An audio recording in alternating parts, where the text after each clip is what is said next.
안녕하세요. 오늘의 데일리 뉴스레터에 오신 것을 환영합니다. 1. 한국의 특별한 힘. 2. 바이든의 가장 큰 실수.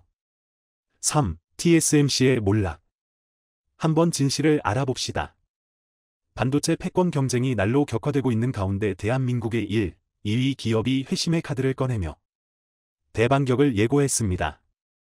현재 전세계 파운드리 점유율 1위의 대만 TSMC는 CEO가 모두 대만계인 엔비디아와 AMD와 손잡은 덕분에 몸집을 키울 수 있었습니다.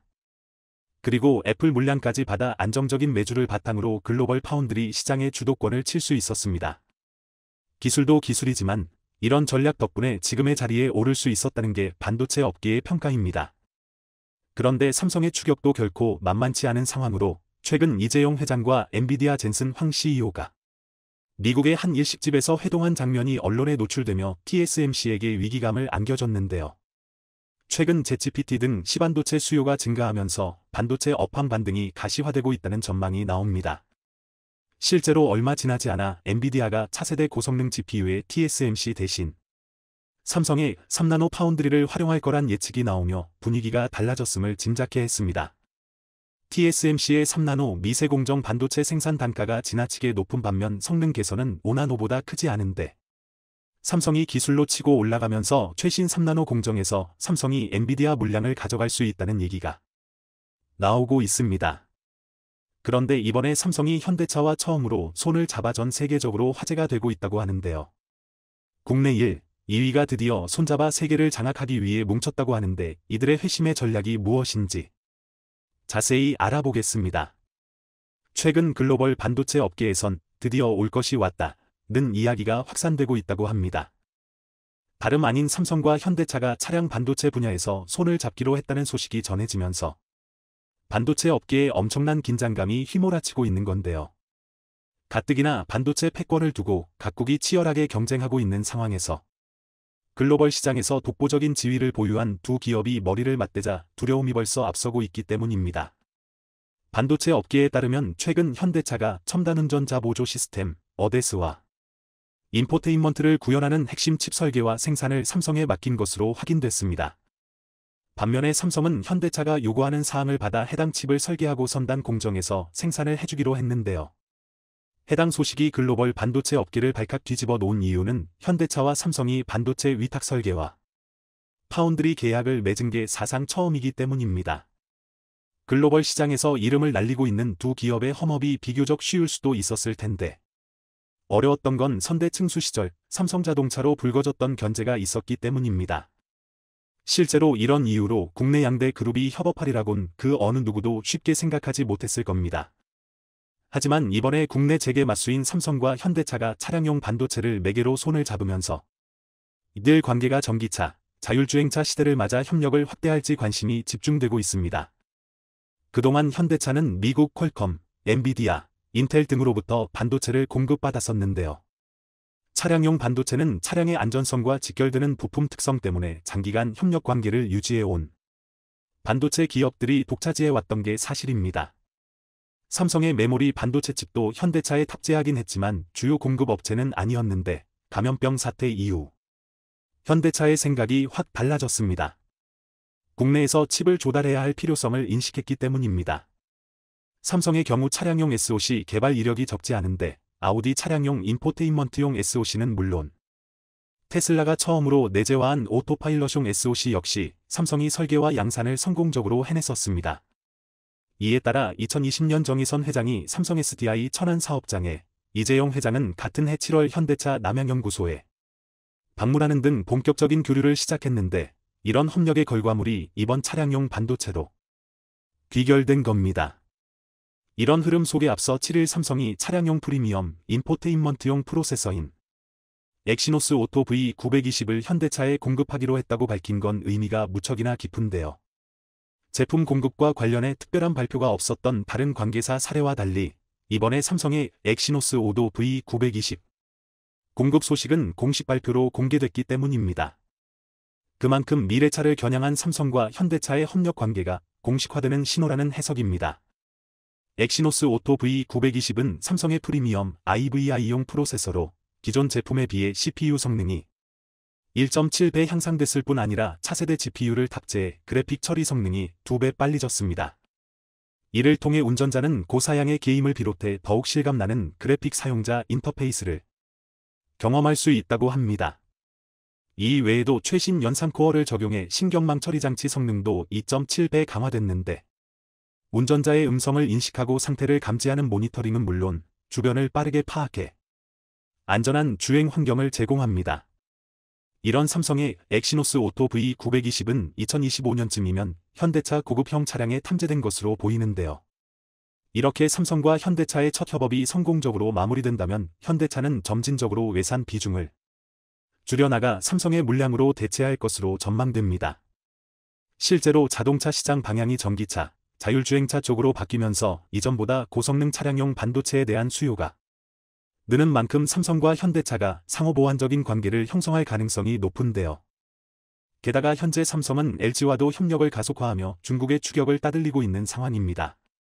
실제로 가전업계에 따르면 삼성은 이르면 9월 LG 디스플레이에 83형 OLED 패널을 탑재한 TV를 공개할 것으로 보입니다. 삼성은 최근 83형 OLED TV 모델에 대해 전파 인증을 완료했는데 통상 전파 인증 후 3개월 이내에 출시가 이루어진다는 점에서 하반기 출시가 예상되는데요.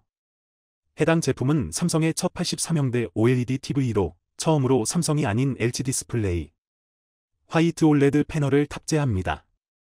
이렇듯 삼성과 LG의 OLED 동맹은 글로벌 OLED TV 시장 공략이 시급한 삼성과 수요 둔화 해소, 수익성 개선 과제를 안고 있는 LG 디스플레이의 이해관계가 맞아 떨어진 결과라는 평가입니다.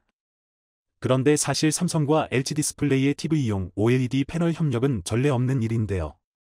과거 삼성이 LG 디스플레이에서 LCD를 구매한 적 있지만 이는 갑작스런 공급망 이슈가 벌어졌을 때 일부 물량에 한해서였습니다. 무엇보다 삼성과 LG는 디스플레이는 물론 전 세계 TV 시장을 놓고 경쟁하다 보니 협력에 소극적이었던 게 사실입니다. 하지만 이번엔 초기 단계인 프리미엄 TV 시장 개척에서 삼성과 LG의 이해관계가 일치하면서 파격적인 협력으로 이어진 것으로 보입니다. 특히 삼성과 LG 디스플레이의 협력은 세계 1위 TV 업체와 세계 1위 OLED 업체가 힘을 합치는 것이어서 중국에 빼앗긴 대형 디스플레이 주도권을 되찾는다는 데 큰 의미가 있다는 해석입니다. 삼성과 LG가 미래 먹거리로 나란히 차세대 디스플레이를 지목한 상황에서 함께 시장을 키워 성장하지는 퉁 큰 결단이 작용한 것으로 보이는데요. 한편 전장 분야에서는 삼성 vs LG의 대결 구도를 형성하고 있지만 결국 이러한 경쟁이 한국 산업이 전체적인 발전과 경제적 효과를 가져올 것으로 기대됩니다. 우선 전자업계에서는 LG전자의 전장 부문 수주 잔고가 을해 100조 원에 이를 것으로 내다보고 있는데요. LG전자의 전장 사업은 2013년 자동차 부품 설계 엔지니어링 회사 VENG를 인수하고 이를 전담하는 VC 사업본부를 출범하면서 시작됐는데 2018년 취임한 구광모 회장 역시 전장 사업의 내실을 다져나가고 있습니다. 실제로 LG전자는 앞서 2018년 오스트리아 헤드램프 기업 ZKW의 지분 70%를 인수했는데 ZKW가 BMW, 벤츠, 포르쉐 등을 주요 고객사로 두고 있는 만큼 글로벌 완성차 업계로 진출할 교두보를 마련했습니다. 재작년엔 글로벌 전장업체 마그나와 손잡고 LG 마그나를 설립했는데 설립 2년 만에 연매출 1조 원 돌파를 앞두면서 LG전자 전장 사업 중 기장 가파른 상승세를 보이고 있습니다. 앞서 2016년 삼성도 80억 달러를 투자해 하만을 인수했었는데요. 특히 하만의 전장 사업은 삼성의 반도체와 모바일 사업과도 시너지가 날 수 있는데 하만이 공급하는 인포테인먼트 시스템에 삼성 반도체를 탐지할 수 있고 모바일과 자동차와 연결하는 텔레매틱스 생태계를 구축할 수도 있습니다. 증권가에서는 올해 하만의 영업이익이 1조 원을 돌파할 것이라는 관측이 많은데요. 많은 분들은 삼성과 LG전자 중 누가 더 많은 수확을 거둘 것인지에 대해 초점을 두고 있지만 사실 이보다 더 중요한 게 있습니다. 누가 승기를 잡든 건강한 견제를 통해서만 기업 경쟁력이 향상되고 이는 곧 대한민국 산업 경쟁력이 높아질 수 있는 길이기 때문인데요. 대한민국 기업들이 뭉친다면 글로벌 시장에서 중국을 밀어내고 세계 시장을 장악하는 건 결코 어려운 일이 아닌 듯 보입니다. 삼성과 SK하이닉스를 밀어내고 중국 시장을 장악하겠다는 인텔의 계획이 미국뿐 아니라 중국에서도 점차 구체화되고 있어 우려가 커지고 있습니다. 이는 한국 기업들이 절대 미국에 이끌려 다녀선 안 된다는 의미로도 풀이되고 있습니다. 미국의 황당한 뒤통수. 무슨 일이 발생하고 있는지 자세히 알아보겠습니다. 인텔 겔싱어 CEO는 11일 베이징에서 중국 상무부장을 만나 보안 및 반도체 공급 안정성에 대해 논의를 한 것으로 나타났습니다. 중국은 인텔을 포함한 다국적 기업에게 더 넓은 시장과 새로운 기회를 제공할 것이라 덧붙였습니다. 이번 면담은 바이든 정부가 대중국 반도체 규제를 강화하는 상황에서도 겔싱어가 중국의 대규모 투자 결단을 내린 데 대한 갑사 표시로 풀이되고 있습니다. 인텔은 지난 8일 반도체 집적회로 IC 회사를 중국에 창업하기로 하고 남부 하이난성 산야에서 사무소 개소식물 가진 바 있습니다. 외신에 따르면 인텔 캐피탈의 비즈니스 본부 역할을 하는 것을 목표로 소프트웨어와 하드웨어 제품 배송과 거래 서비스를 제공하고 기술 서비스 및 지분 투자 활동에 집중할 것이라 보도했습니다. 투자 규모는 130억 달러로 1만 2천 명 이상을 고용한다는 계획입니다. 중국도 이를 크게 보토하고 있는데 자국 시장의 인재 양성과 함께 중국 스타트업을 위한 지분 투자 활동을 할 것이라며 환영의 뜻을 보이고 있습니다.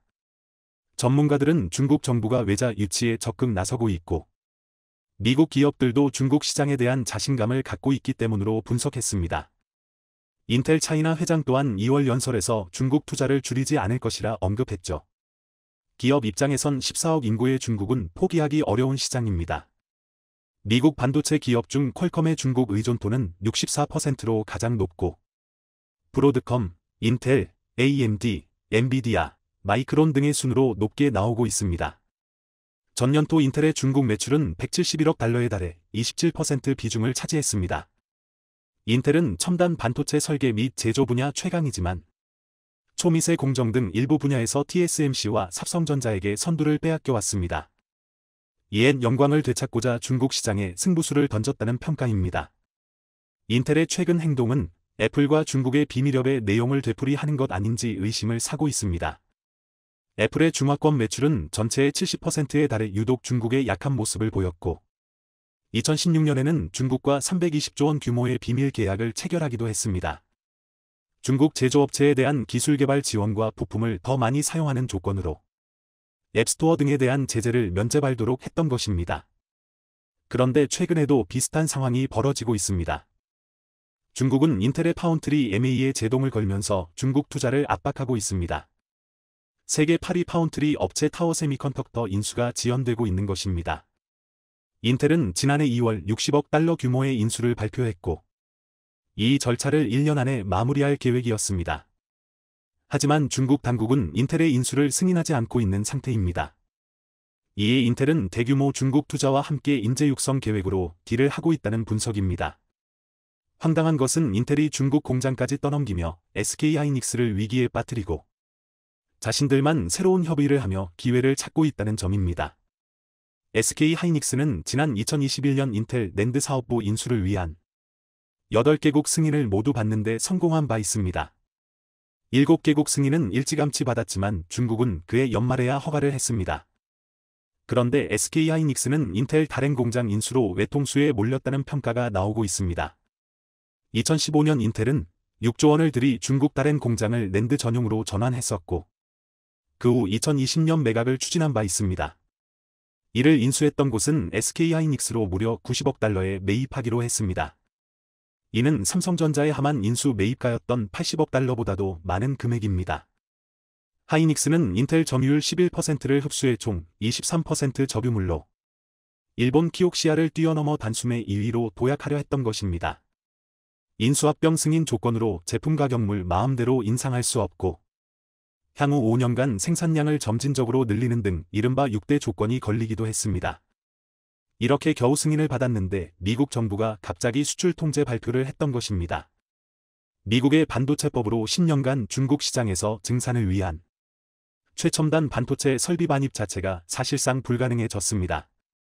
게다가 아직 인텔에 20억 달러 잔액을 지급해야 하는 계약까지 납은 상황인데 말입니다. 인텔 CEO는 미국의 대중 반도체 수출 통제가 지정학적으로 불가피한 내용이라며 한국 기업이 포함된 수출 통제를 더욱 부추기는 발언을 해 공분을 샀습니다. 그런데 이렇게 한국을 위기에 빠뜨리고 인텔은 오히려 중국의 대규모 투자 발표를 한 것입니다. 바이든 정부가 추진한 대중봉쇄와는 엇박자라 의아함을 주고 있습니다. 작년 9월 인텔 기공식에 참석한 바이든은 미국으로부터 세금 지원을 받는 기업들이 중국에 투자하지 않도록 분명히 하겠다고 밝힌 바도 있습니다. 이는 중국에 대한 투자 차단과 인텔 지원을 하나로 묶어 놓은 것입니다. 인텔은 이런 바이든 대통령의 정책에 적극적으로 지지의 뜻을 나타냈습니다. 인텔이 최대 수혜기업으로 꼽혔기 때문입니다. 여기에는 중국 시장에서 한국과 대만 업체를 몰아내고, 미국은 지난 10월 중국의 첨단 반도체 장비 판매를 금지하고, 인공지능과 슈퍼컴퓨터에 사용되는 반도체에 대한 수출 제한 조치를 한 바 있습니다. 하지만 수출 과정이 굉장히 허술하다는 것은 최근 사건으로도 드러나고 있습니다. 러시아는 미국의 수출 규제를 피해 최소 1조 원어치 반도체를 몰래 사들인 것으로 확인됐습니다. 니케이 자체 조사팀이 러시아 측 통관 자료를 분석한 것인데, 우크라이나 전쟁이 시작된 지난해 2월 이후 연말까지 반도체 제품 7억 4천만 달러어치가 러시아로 반입된 것으로 나타났습니다. 이는 전쟁 전 약 2억 7천만 달러 대비 3배에 달합니다. 포착된 반도체 거래 건수 2,300건 중 1,700여 건이 홍콩 및 중국 소재 중소기업을 거쳐 간 것입니다.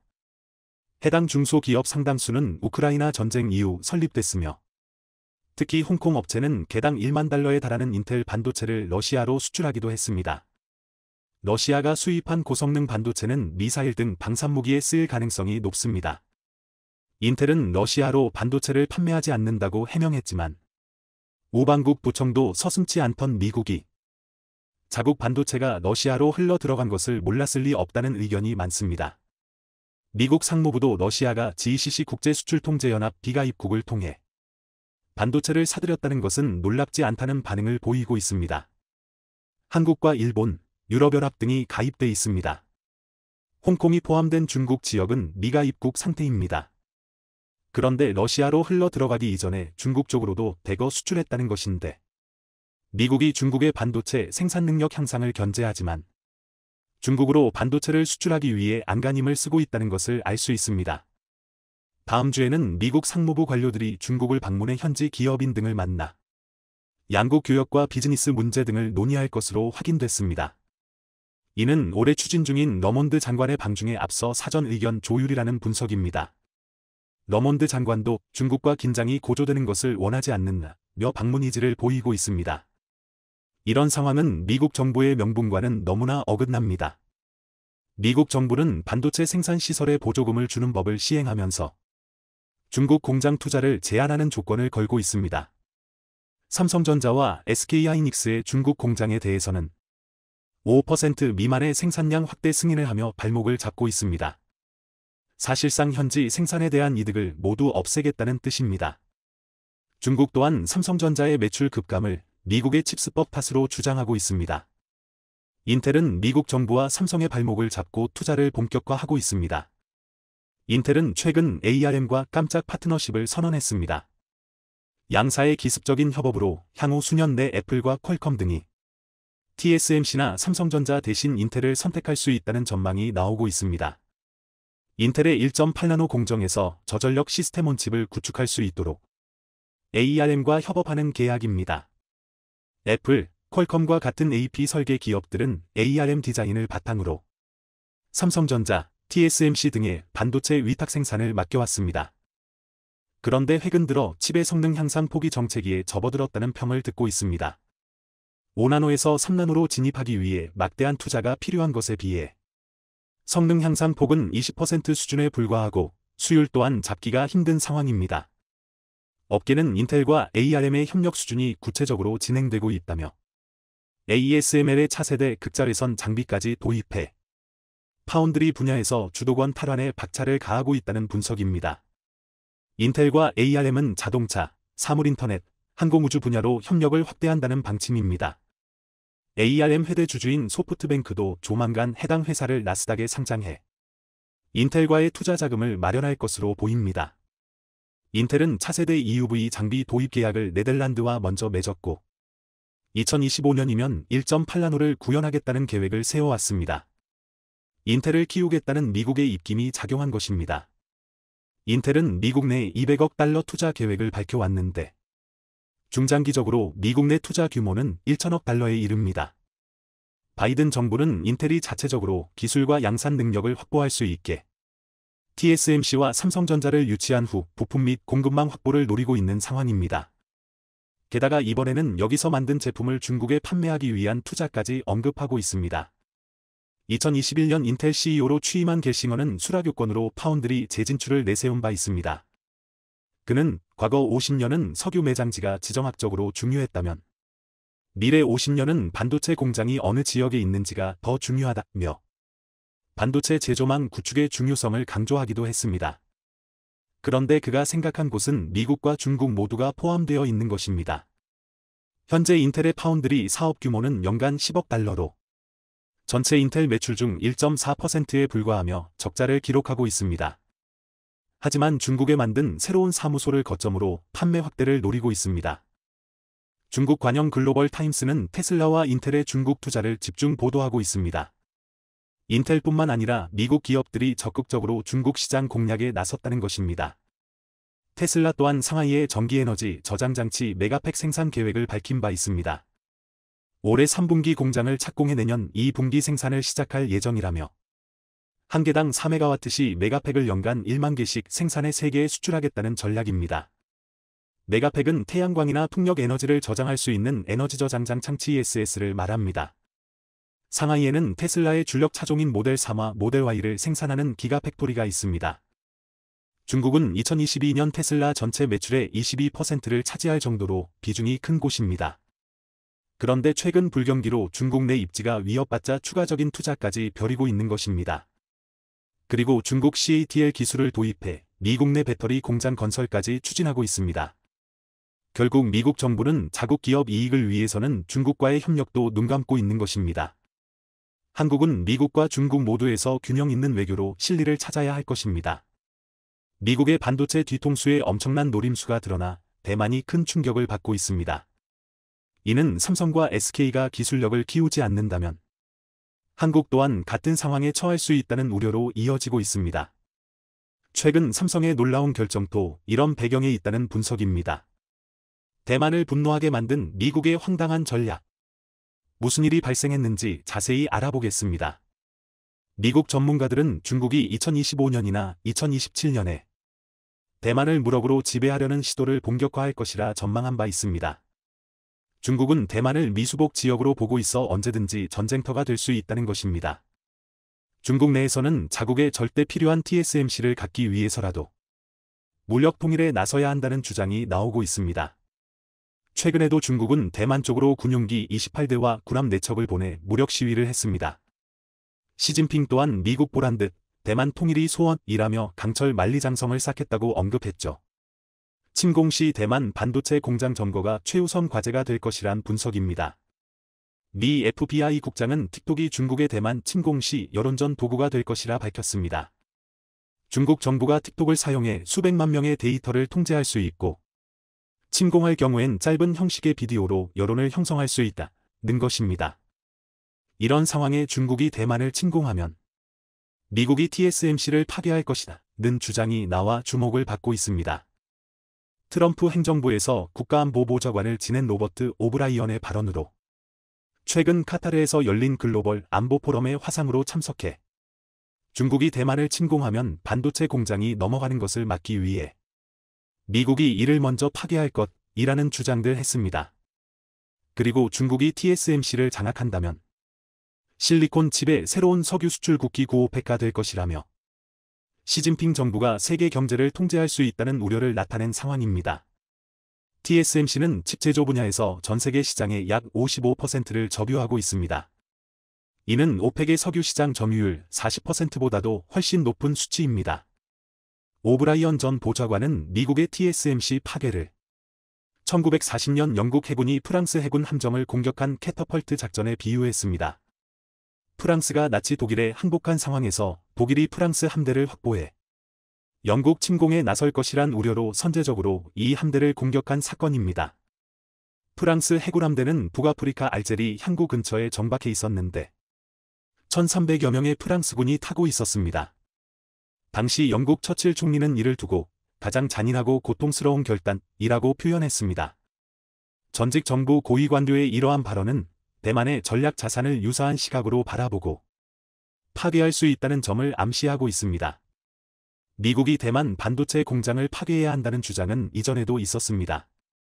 지난 2021년 미국의 유명학자 2명은 육군대학 논문에서 중국이 무력으로 점령할 경우 대만을 매력적으로 만들지 않으면서 점령 비용도 많이 들도록 초토화 전략을 계획해야 한다는 발표를 했습니다.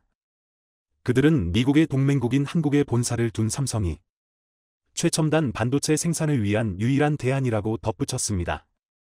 TSMC는 인공지능과 무기 등에 쓰이는 전 세계 첨단 프로세서의 90%를 생산하고 있습니다. TSMC가 대만을 지키는 큰 산이자 강이라 불리는 이유입니다. 외신들은 중국이 대만을 침공한다면 세계 경제에 사상 최대 충격이 될 것이라며 지난 1929년 대공황 때보다 심각한 상황이 볼 수 있다고 내다봤습니다. 대만 내부에서는 이런 파괴 발표에 절대 용납할 수 없는 반응을 보이고 있습니다.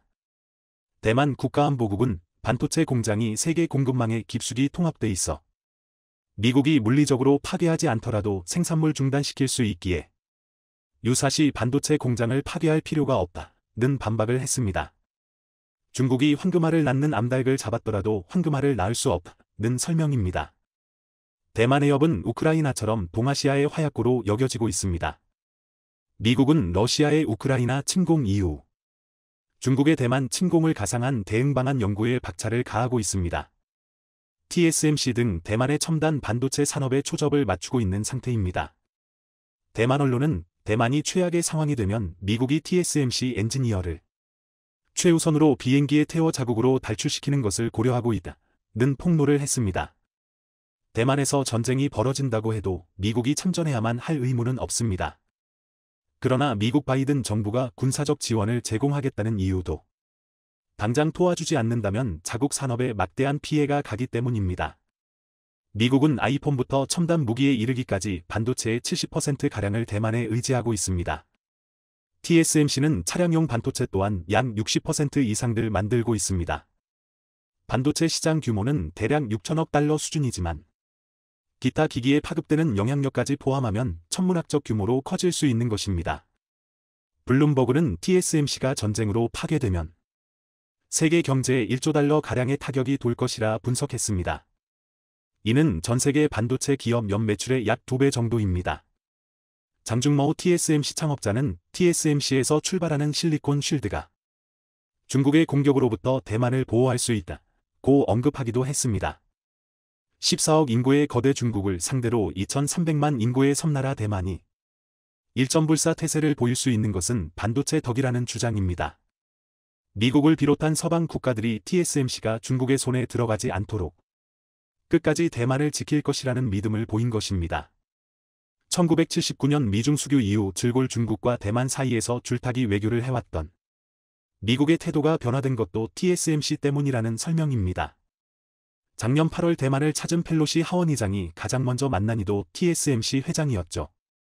미국은 자국의 이익과 직결되면 이를 공격하거나 파괴하는 걸 방관하지 않습니다. 1990년 이라크가 쿠웨이트를 침공하자 즉시 뛰어들었는데 당시 최고 전략물자로 여겨졌던 석유 때문이었죠. 중국 역시 첨단 반도체를 독자적으로 생산할 때까지 대만을 침공하지 못할 것으로 기대하고 있습니다. 대만 반도체 없이는 2035년까지 경제력을 2배 늘리고 핵심 산업을 발전시키려는 계획이 불가능해지기 때문입니다. 하지만 외신은 TSMC 실리콘 방패 이론이 시간이 흐를수록 효력을 잃고 있다고 우려했습니다. 대만 교수는 1980년대 일본 반도체 경기가 호황일 당시 미국이 이를 무너뜨렸던 것처럼 현재 대만과 한국이 시스템 반도체와 메모리 반도체를 독점하는 상황에서 미국이 과거 역사를 반복할 수 있다는 경고를 했습니다. 미국은 1985년 일본과 엔화 절상을 비대로 한 플라자 합의를 체결했습니다. 이듬해에는 미국 칩 사용을 늘리는 미일 반도체 협정도 밀어붙였고 이러한 조치에 일본 반도체는 하향 곡선을 그린 바 있습니다. 현재도 미국은 한국과 대만 반도체 기업을 크게 압박하고 있는데 늘 기업을 유치하는 동시에 자국 기업을 키우려는 야욕을 보이고 있습니다. 미국은 절대 대만을 중국에 넘기지 않겠다는 입장을 보이지만 미국 내에 반도체 기지가 충분히 세워졌을 경우에는 다른 판단을 할 수 있습니다. 대만의 반도체 공급망을 미국 내 복제하겠다는 의도로 풀이되고 있습니다. 바이든 정부는 중국에 있는 TSMC 인재들이 미국으로 옮겨몰 것을 권장하고 있습니다. 견고한 대만의 실리콘 반패에 금이 가는데 미국이 방아쇠를 당겼다는 분석입니다. TSMC는 미국의 압박에 투자를 대폭 확대하고 있습니다. 지난해 말 애리조나 공장에 대한 투자 규모를 애초 계획의 3배인 400억 달러로 확대한 것도 이런 압박 때문이라는 분석입니다. 2026년부터 3나노 공정 기술을 활용해 반도체 생산물 시작할 예정입니다. 하지만 투자비 증가 등으로 실익은 크게 없다는 의견이 많습니다. 장중모 TSMC 창업자는 현재의 추세로 가면 대만 반도체 산업의 공동화가 불가피하다고 경고했습니다. 해외 생산 비중이 커질수록 전략적 가치가 떨어지게 된다는 주장입니다. 러먼트 상무장관도 반도체 지원법의 핵심 목표가 대만 반도체 의존을 줄이고 미국에서 생산하게 하는 것이라 말했을 정도입니다. 대만 정치대 교수는 3에서 5년 후 TSMC의 중요성은 약해질 것이라며 대만 정부는 또 다른 산업을 육성해야 한다고 경고했습니다. 대만은 한국과 마찬가지로 반도체 의존 국가입니다. 한국은 자동차와 선박, 화학, 배터리 등 다양한 산업을 키우지만 대만에서 반도체는 경제의 쌀이자 생명줄과 같습니다. 반도체 대기업 수는 대만이 28개로 한국 12개의 2배 이상입니다. 대만 반도체 산업의 연간 생산액은 명목 GDP의 20% 수준에 이릅니다. 수출 규모는 전체 수출액의 3분의 1을 넘습니다. 대만 내 반도체 업계의 설비 투자 규모에 따라 민간 투자 규모까지 달라질 정도입니다. 세계 최대 반도체 시장인 중국과 거래를 끊기도 쉽지 않은 상황입니다. 대만의 대중국 무역 흑자는 1,700억 달러로 이중 반도체가 1,000억 달러에 이르기 때문입니다. TSMC 반도체 생산 공장은 본사를 포함해 모두 14곳이 대만 전역에 퍼져 있습니다. 대만 정부가 실리콘 방패를 유지하고 싶어 해도 TSMC에 이래라 저래라 간섭하긴 어렵습니다. 현재 TSMC 전체 지분에서 대만 정부 지분율은 6.4%에 불과하기 때문입니다. 해외 투자자 지분은 78%로 최대 주주는 미국 시티은행 20.5%입니다. 게다가 상위 10대 고객 중 7명이 미국 고객이며 반도체 장비 등도 주로 미국에서 수입하고 있습니다. 미국의 강력한 경제 정치적 압력에 저항하기 힘든 구조인 것입니다. 그럼에도 대만 정부는 반도체 기업을 유지하기 위해 막대한 지원을 하고 있습니다. 연구개발 투자의 경우 15% 세금 감면 혜택을 주고 있으며 이외에도 임금, 법인세, 수도요금까지 지원을 하고 있는 상태입니다. TSMC는 대만에서 1나노 공정을 2026년 착공할 예정으로 알려지고 있습니다. 2027년 시범 생산을 하고 2028년 양산을 시작한다는 관측입니다. 하지만 이것 또한 실리콘 반패 지위를 유지하기 위한 안간힘으로 풀이되고 있습니다. 초과 이익 공유 및 기밀 정보 공개 등을 요구한 것입니다. 때문에 반도체 생태계를 탄탄하게 만들지 않으면 언제든지 세계 무대에서 밀려날 수 있다는 위기감이 높습니다. 한국이 용인의 세계 최대 규모 반도체 클러스터 조성에 나선 배경에는 반도체를 안보자산으로 분류한 것도 이유라는 분석입니다. 용인 반도체 클러스터가 계획대로 조성되면 한국도 견고한 실리콘 쉴드를 지닐 수 있습니다. 전문가들은 현재 중국이 대만을 위험할수록 한국의 가치가 커진다며 지렛대를 활용해 미국과 협상을 해야 한다고 밝히고 있습니다. 미국에게 끌려다니면 반도체 산업이 끝장날 수 있습니다. 그렇다고 중국에 의존하면 미국의 보복을 당할 수 있습니다. 한국은 누구도 넘볼 수 없는 기술력을 만들어 위기를 이겨내야 할 것입니다.